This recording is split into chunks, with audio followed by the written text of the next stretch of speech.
So I'm out here at my buddy Troy's house working on his, what is the 70? 1970. It's 1970 F-250. Highboy. And yeah, Troy's done a lot of work to it. Just had that 390 rebuilt not too long ago, and he's done a lot of sheet metal repair, but also a lot of cool mechanical upgrades stuff, but I'll let him kind of explain that. I just helped him put the cab on, because put new cab mounts to make sure that they're level and such. Drilled the holes in those. We used my contraption here. Pay no attention to that tractor in the background. But look at this jalopy. That's 2 engine cherry pickers in one. Don't try that at home, kids. But anyway, we're gonna do a little walkthrough with Troy here. You guys start with where'd you get the truck and? So 1970 Ford Highboy. My wife found it up in Gillette, and she bought it for me for my wedding present. And so it was built in San Jose, California, the plant there, and was shipped to Seattle. And so it lived in Washington. The person we bought it from, it was his grandfather's truck. So that is why it has some of this deep rust that you see here. Just character. So the engine went out, and I decided I wanted to go real stupid and redo it. So we took everything off the frame and did a frame off restoration. But I did some mods to it because I like making headaches for myself. So the first thing we kind of started out with is this is a Dana 60 out of a 78-79. So it's the high pinion kingpin axles. They're super sought after. So as you can see up here, so it's a high pinion because the pinion is up high versus down low, which means that the gears, when they rotate into each other, so they're stronger. So also this has open knuckle and it has disc brakes, whereas what came on it originally was a Dana 44 with closed knuckle drum brakes. So we put this on, so it's kind of cool. Everybody was like, hey, you're not going to be able to do this because, you know, it's not going to mount up right, the widths, everything. It literally bolted right in. The only difference is I had to move this shock tower back, and then I had to shorten the drive line 2 inches. Otherwise, it bolted right in. Now I redid the brake lines just to have bigger brake lines for the disc brakes up front, but it just bolted right in.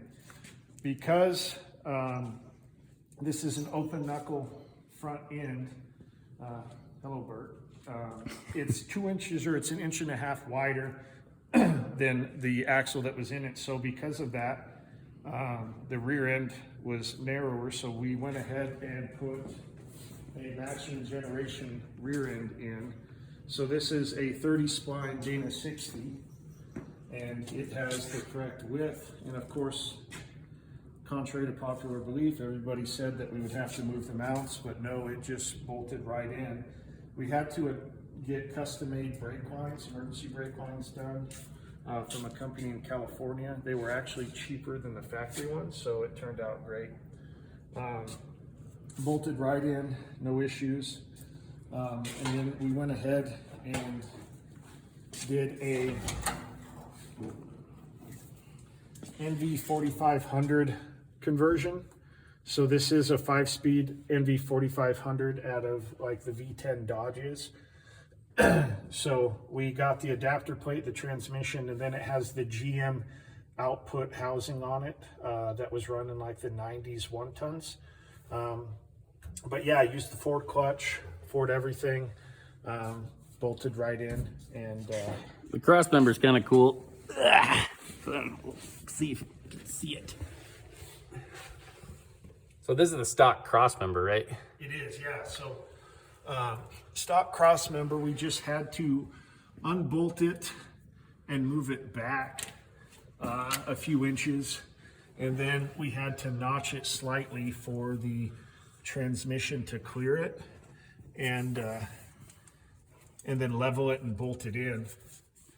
He's got a divorce transfer case, obviously. Yep, so we had to have that recut and shortened, and then the correct size U-joint to match that housing and the output. And this is the same driveline shop in Cheyenne that I used for the 46 Chevy. So yeah, torqued driveline in Cheyenne, Wyoming. Great guys. And then so we had the transfer case rebuilt as well by Dave down in Colorado, down in Fort Collins. He did the transfer case and this rear end for me as well. The rear end has a locker in it, and in the front I put a tree track in it, so like a limited slip. So it's going to be a very capable vehicle. But overall, it was pretty much bolt in and a lot of stuff. There was some fab. The cab actually needed a bunch of stuff done, and that's what we kind of just got done doing, and put the cab on to make sure the cab mounts were square, just because Ford had the cab mounts connected to their floor pan.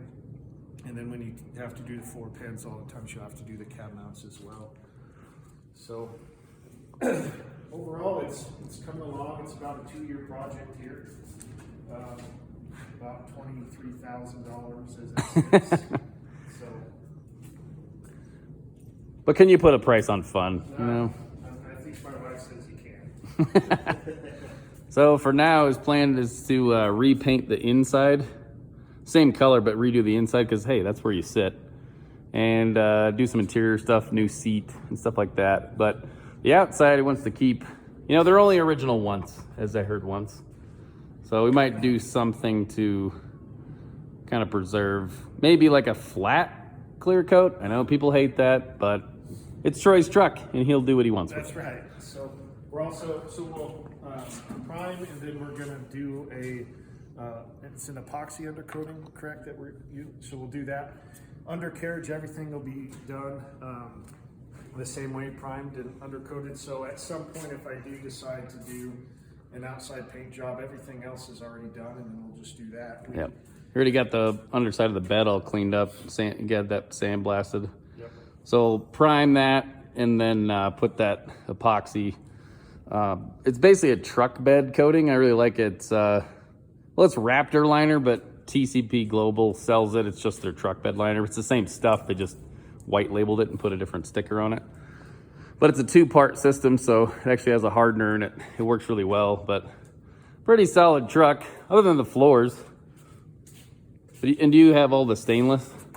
Yep, so we have all the trim, not missing any of that. And have all the interior trim as well still.